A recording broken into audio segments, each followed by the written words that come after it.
कुत्ता दो प्रकार के होते हैं, एक पालतू एक फालतू। कितने होते हैं? दो, एक पालतू एक फालतू। अच्छा, इनमें अंतर क्या है? जिसके गले में पट्टा हो वो है पालतू, और पट्टा नहीं है तो कोई भी दे टाइम टाइम, उसे फालतू कहते हैं। भाई कोई पट्टे वाला कुत्ता शैतानी कर दे तो कुत्ता को नहीं मारा जाता, मालिक को ढूंढा जाता है। हाँ जी या ना जी? बोलो।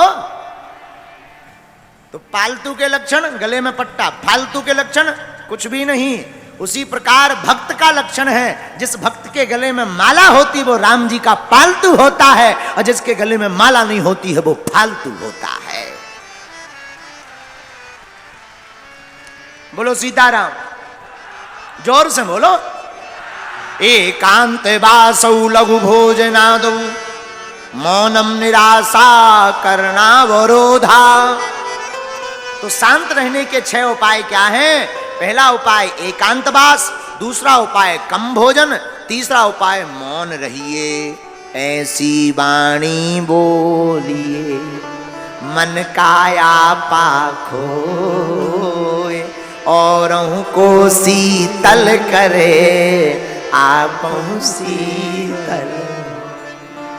ऐसी मीठी वाणी बोलिए, प्रेम पूर्वक बोलिए। महाराज जी, हाँ जी, सीताराम जी, हाँ जी, नमस्कार जी, ऐसी राम राम जी, राधे श्याम जी। कितना अच्छा संबोधन है? सीताराम कहो। लेकिन कई लोग ऐसी वाणी बोलते हैं। एक बात और, शब्द सम्हारे बोलिए, शब्द के हाथ न पांव, एक शब्द औषधि करे, एक शब्द करे घाव। ये जो 2 ग्राम की जीभ है ना, यही खतरनाक है। यही जीभ तुम्हें जूता पड़वा देगी, यही जीभ तुमको बढ़िया जो है सम्मान दिला देगी। तुम किसी को कहोगे सीताराम जी, सोई तुमको चाय मिलेगी, अच्छा भैया चाय पी लो, पानी पी लो, और तुम कहो काय बे, सोई दे लाल पड़ जाओ। ये जीभ बहुत खतरनाक है, चाहे जैसा प्रयोग करो, एक अक्षर में अर्थ का अनर्थ हो जाता है। बोलो सीताराम।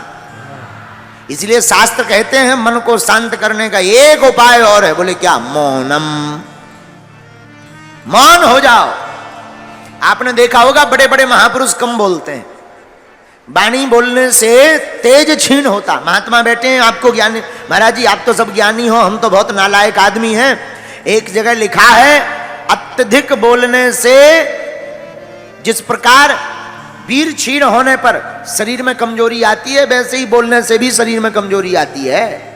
हाँ, या फिर ज्यादा बोलो तो ज्यादा सुनो भी। हमारे गुरुजी का वाक्य है, पूज्यपाद जगत गुरु भगवान श्री तुलसी पीठाधीश्वर गुरुदेव भगवान कहते हैं, भैया बढ़िया वक्ता बनना है तो बढ़िया श्रोता बनो, ज्यादा सुनो। बढ़िया गुरु बनना है तो बढ़िया चेला बनो, बढ़िया बाप बनना है तो बढ़िया बेटा बनो। तो साधु कहते हैं 6 उपाय, एकांतवास, कम भोजन, मौन होना, और चौथा उपाय क्या? निराशा। किसी से आशा मत रखो, क्योंकि सबसे ज्यादा मन अशांत रहता है अपेक्षा रखने से। किसी से आशा रख ली, अमुक आदमी हमारा मकान बनवा देगा, अब मकान नहीं बनवाया, सोई दिमाग खराब, दिमाग में एकदम उलझन। इसलिए तो हमने कई बार कहा, आशा एक राम जी से, बाकी आशा छोड़ दे, नाता एक राम जी से, दूजा नाता तो। आशा रखनी ही तो राम जी से रखो। सीताराम सीताराम, भैया सीताराम कहिए, जाहि विधि राखे राम, आहि विधि। इसलिए साधक कहते हैं, एकांत वासो लघु भोजनादौ मौनम निराशा करणावरोधा, मुनिरसौ संयमनम सरेते, चित्त प्रसादम जनयन्ति शीघ्रम। आहा, शास्त्र कहते हैं एकांतवास, कम भोजन, मौन रहना, किसी से आशा ना करना, कोई अपेक्षा मत रखो। मांगना ही है, भिखारी मैं दुनिया से क्या मांगना। तुम जिनसे मांगने की अपेक्षा करते ये खुद भिखारी है। ये भी तो भगवान के दर पर मांग रहे। ये दूसरों, जो अमीर आदमी है वो भी अपने अमीर से मांग रहा, हमें भी लोन दो, वो खुद भिखारी है। जब खुद भिखारी है तो भिखारियों से भीख क्या मांगना। मांगना ही है तो दाता से मांगो। और दाता एक राम जी, भिखारी सारी दुनिया। राम जी के अलावा कोई भी इस दुनिया में दाता नहीं है। हा? और एक बात, सब मांगते हैं। अच्छा एक बात और, जो भिखारी हैं तुम उनसे मांगोगे, पता भी नहीं कि देंगे कि नहीं देंगे। कई लोगों को तो निराशा ही हाथ लगती है। राम जी से मांगोगे, एक तो वो देंगे नहीं, देंगे तो सुदामा की भांति भर भर के देंगे। तो मौनम निराशा, कोई आशा मत रखो। और पांचवा उपाय, इंद्रिय संयम। इंद्रियों पर कंट्रोल करो, मन शांत रहेगा। छोटे छोटे बच्चे जितने भी यहां पढ़ने वाले हैं, बहुत से बच्चे कहते हैं महाराज जी हमारा मन नहीं लगता। न कटा, मोबाइल देख रहे हो, रील चला रहे हो, ठुमका देख रहे हो, फलाना बदनाम हुआ ठिकाने के लिए। इन्हीं रीलों के चक्कर में तो बर्बाद है। अब पहले के जमाने में आगे को लोगों टिकटॉक है तो वो बंद होगा। अब हमको सिखाया गया, बोले गुरुजी अब रील चल गई, रील में कुछ नहीं होता, फील टाइम भर बर्बाद होता है। तो भाई मन शांति का उपाय क्या है। वासना से बचना है तो चलचित्र को देखना बंद करो। बहुत से बच्चे आते, महाराज जी मन में बहुत गंदे विचार आते हैं। ये जितने पढ़ने वाले बच्चे हैं वो सुनो ध्यान से, युवान बच्चे जो पढ़ाई कर रहे हैं, भैया वासना से बचना है तो चलचित्र देखना बंद करो। इंद्रिय संयम, इसे शास्त्र में इंद्रिय संयम कहा। आंखों को क्या देखना चाहिए। कान दिए सुनवे को सत्संग। आंख संतों के दर्शन के लिए दी, कान किस लिए, भगवान की कथा सुनने। अब कई बच्चे तो कान में लगा लेते हैं लीड। अब दोनों तरफ लीड लगा करके कोई भी गाली बकता रहे, कोई पता नहीं, गुंचू जुम कर रहे हैं। ठटरी के बरे, भगवान ने तुम्हें म्यूजिक सुनने के लिए कान नहीं दिए, फिर किस लिए दिए। कान दिए सुनबे को सत्संग, सो जीव दई भज मोहन को। कान भगवान की कथा सुनने के लिए भगवान ने दिए, पर जीभ, ये जो जीभ है इसके चटकारे लेकर बढ़िया चाट पकौड़ी खा करके चटकारे लेने के लिए नहीं दी, फिर किस लिए जीभ दी। जीभ दई भज मोहन को, दान के काज दिए दो हाथ। ये जो हाथ है ना, मोटरसाइकिल चलाने नहीं दिए, ना ना ना, दान के काज दिए दो हाथ, सो पामो दिए तीर्थ घूमन को। तो मन शांति का पांचवा उपाय है इंद्रिय संयम। आंखों से चलचित्र कम देखो, कानों से भगवान की कथा ज्यादा सुनो, हाथों से गुरु गोविंद के चरणों की सेवा करो। किसकी सेवा। लेकिन नए नए बच्चे तो पिटाई करके दूसरों की सेवा करते। बोलो सीताराम। इंद्रिय संयम। और छठवां क्या, प्राणायाम। प्राणायाम करो रोज, प्रातः काल उठो, सूर्योदय के पहले उठ जाना चाहिए, और सूर्योदय के पहले स्नान हो जाना चाहिए। सूर्य उदय के बाद जो स्नान करता है वो जो है राक्षस स्नान कहलाता है। कौन सा स्नान, राक्षस स्नान, उत्तम नहीं माना जाता। अब लेकिन आजकल तो लोगों का सुबह ही 10 बजे हो रहा है। पहले के जमाने में कोई अगर देर से जागे तो टेंशन होती थी कि क्या बात है, तबीयत खराब है क्या। और आज के जमाने में कोई जल्दी जग जाए, भैया पेट वेट तो ठीक है, 6 बजे ही उठ गए आज, क्या बात है। हाँ? बोलो सीताराम, जोर से बोलो सीताराम। हाँ, अब जो जमाना बड़ा, पहले प्रातः काल उठते थे तो कराग्रे वस्ते लक्ष्मी, कर मध्य तो सरस्वती, कर मूले तो गोविंदा, प्रभाते कर दर्शनम। प्रातः काल उठ करके माता पिता और बच्चे सब उठ करके बढ़िया हाथों को ऐसे मलते थे, कराग्रे वस्ते लक्ष्मी, ध्यान करते थे, हाथों को देखते थे, बढ़िया आंखों में लगाते थे, धरती माता को प्रणाम करते थे। रात काल उठ गई रघुनाथा, मात पिता गुरु ना वही माथा। लेकिन आजकल के बच्चे और आजकल के व्यक्ति उठते हैं तो कराग्रे वस्ते लक्ष्मी, कर मध्य तु सरस्वती, कर मूले तो गोविंदा, प्रभाते चाय कप दर्शनम। हाँ, आजकल श्लोक का अर्थ ही बदल गया। प्रभाते कप दर्शनम, पड़े पड़े ही चाय बन गई, 2-2 बार ठंडी हो जाए, बस 5 मिनट हो, बस चाय बनाओ, भर आंखें खुलेंगी। धन्य है इंसान का जीवन। अरे प्रातः काल उठ करके ठाकुर जी को बगल में रखो, ठाकुर जी के दर्शन करो, माता पिता के दर्शन करो, गुरु जी का चित्र रखो, गुरु जी के दर्शन करो, जिनसे चेतना मिलनी है, ज्ञान मिलना है, सद्विचार मिलने हैं, सद्विवेक बनना है, सद्बुद्धि प्राप्त होनी है। ऐसे महापुरुषों की जीवनी और उनके चित्र को अंकित करो, उनके चरित्र को पढ़ो। चित्र के पीछे भागोगे तो वासना में रहोगे, चरित्र के पीछे भागोगे तो उपासना प्राप्त कर जाओगे।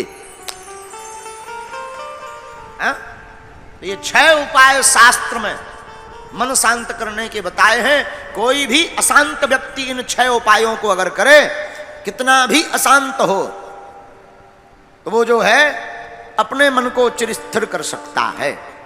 तो एक दिन देखो, एक बात,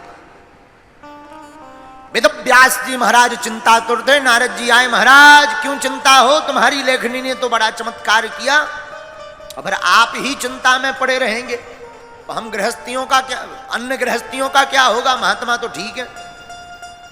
देव ऋषि नारद जी ने पूछा तो वेद व्यास जी ने कहा, महाराज हमारा मन कह रहा कुछ रह गया। नारद जी बोले, बिल्कुल रह गया। क्या? भगवान की बाल लीला का चरित्र। आपने महाभारत लिखी, 17 पुराण लिखे, 4 वेदों का निरूपण किया, परंतु भगवान की बाल लीला को नहीं लिखा, इसलिए आपका मन अशांत है। तो महाराज क्या करें? भगवान का ध्यान करो। भगवान बहुत दयालु हैं, न जाने कौन से गुण पर दयानिधि रीझ जाते हैं। भगवान का कोई ठिकाना नहीं, कब रीझ जाए। न जाने कौन से गुण पर दयानिधि रीझ जाते, यही सब ग्रंथ कहते हैं, यही सब वेद गाते। न जाने कौन से गुण पर दयानिधि रीझ जाते हैं। अच्छा, कौन से गुण पर? न रोए बन गमन पर वो, न रोए बन गमन पर वो, पिता की वेदनाओं पर, पिता की वेदनाओं। लेकिन कब रोए? उठा कर गीध को निज गोद, उठा कर गीध को निज गोद में आंसू बहाते। न जाने कौन से गुण पर दयानिधि रीझ जाते। भगवान का कोई ठिकाना नहीं, कब रीझ जाए, है?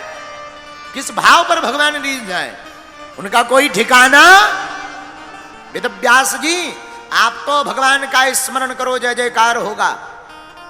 और तुम्हें अगर भरोसा ना हो तो नारद जी ने अपने पूर्व जन्म की कथा बताई। महाराज, पूर्व जन्म में हम भी दासी पुत्र थे, लेकिन दासी पुत्र से आज हम ब्रह्मा पुत्र नारद हो गए। कहो कैसे? संत के प्रभाव से। किसके प्रभाव से? सत्संग और संत का प्रभाव। हम प्रार्थना करें, जबलपुर के पागलों, कथा में बैठ करके समय बर्बाद नहीं कर रहे, अब तू सदगति के मार्ग को प्रशस्त कर रहे हो। यहां से ही सदगति संभव है। बोले क्यों? बिनु सतो संग विवेक न होई, राम कृपा बिनु सुलभ। कॉफी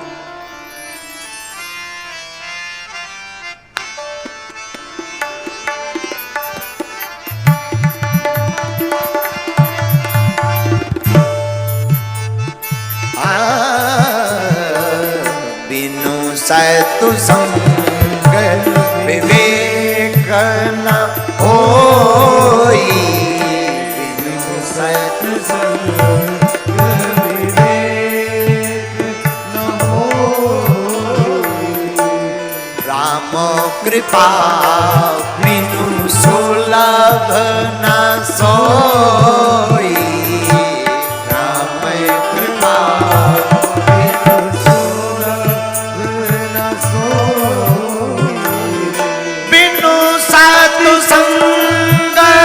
संग विवेक न होई, बिनु साधु संग विवेक न होई, राम कृपा बिनु सुलभ न सोई, राम कृपा बिनु सुलभ न सत्संग विवेक न होई, बिनु सत्संग विवेक न होई, राम कृपा बिनु सुलभ न सोई, राम कृपा बिनु सुलभ न सोई। श्री राम जय राम जय जय राम, श्री राम जय राम जय जय राम, बोलो श्री राम जय राम जय जय राम, श्री राम जय राम जय जय राम। बिनु सतो संग विवेक, भैया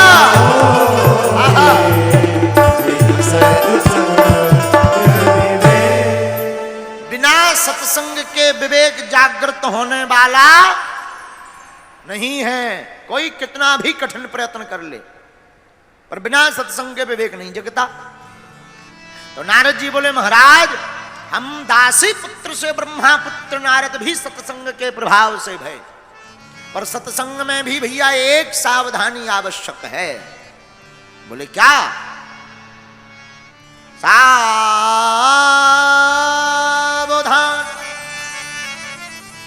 सावधान, सत्संग में भी सावधान की आवश्यकता है।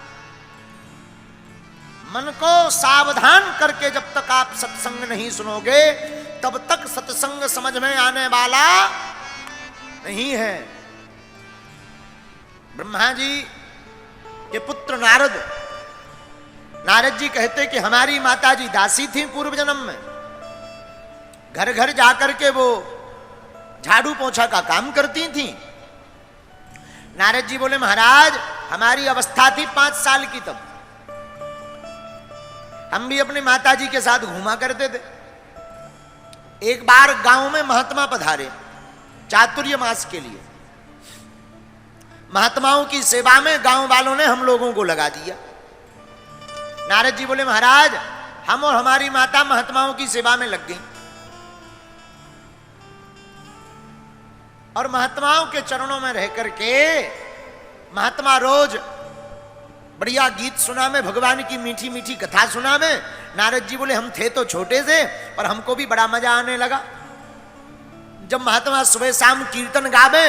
तो नारद जी बोले, महाराज हम भी छोटी छोटी तालियों से, नन्ही नन्ही तालियों से भगवान का बड़ा प्यारा प्यारा गीत गाने लगे, कीर्तन गाने लगे। महात्माओं को पुष्प ले आवे, कभी उनके कपड़ा लेकर के साफ कर देवे, कभी महात्माओं के चरणों की धीरे धीरे छोटे छोटे हाथों से सेवा करें। महाराज एक दिन 4 महीने कब पूरे हो गए पता ही नहीं चला। तो महात्मा जाने लगे। नारद जी बोले, महाराज व्यास जी हम भी छोटे से थे तो पीछे पीछे हम भी जाने लगे। महात्मा बोले, कहां जा रहे बेटा? थे तो हम छोटे से ही। हमने कहा, महाराज अब तो हमको भी आदत पड़ गई, हम भी आपके जैसे बनेंगे, आपके साथ चलेंगे। महात्मा बोले, हे राम कहीं तुम्हारी माताजी को पता लगेगा तो माताजी कहेंगी हमने बेटा तो दिया था सेवा के लिए, महात्माओं ने बाबा और बना दिया। महात्माओं को गाली बकेगी तुम्हारी माँ। एक काम करो, पहले माता जी की आज्ञा ले आओ, माता जी की आज्ञा लेकर के आओ, तभी चल पाओगे। नारद जी बोले, व्यास जी हमें पता था हमारी माता जी आज्ञा देने वाली नहीं है। अच्छा एक बात और, बेटा चोर हो जाए कोई दिक्कत नहीं, डकैत हो जाए कोई दिक्कत नहीं, लेकिन बेटा बाबा ना हो पावे। माताओं को सबसे ज्यादा डर अपने बेटे से बाबा होने पर होता है। जहां बेटा 2-4 माला जपना शुरू करे और थोड़ा सा ज्यादा ही संकीर्तन भजन सत्संग में जाने लगे, सोई माता जी की धड़कन बीपी हाई तेज हो जा। बोलो सीताराम। तो महात्मा बोले, बेटा बाद में आना, एक काम करो, ये माला लो, भजन करना, जब तुम्हारी माता जी आज्ञा दे देवे सोई हमारे पास आ जाना। हो। नारद जी घर आए और घर पर आकर के भगवान के नाम का कीर्तन करने लगे।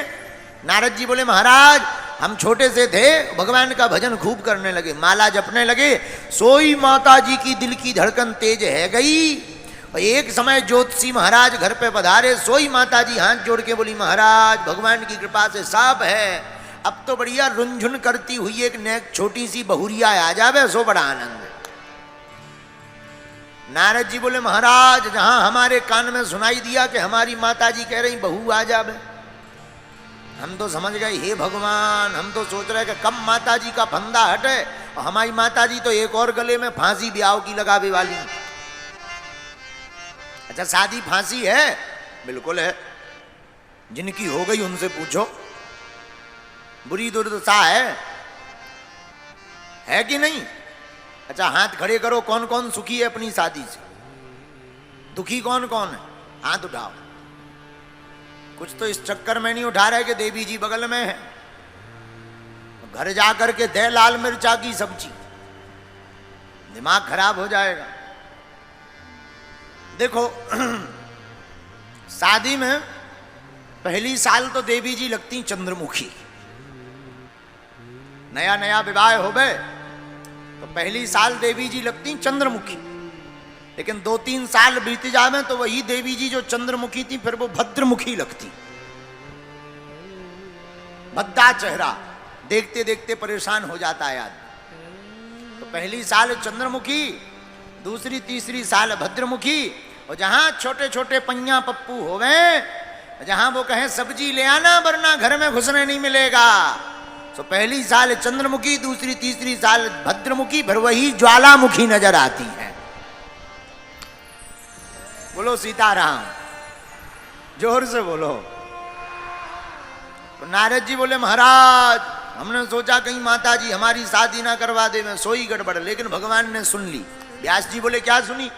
बोले हमारी माता जी गाय का गोबर डालने गई, उसी समय काले नाग ने काटा, हमारी माता जी मर गई।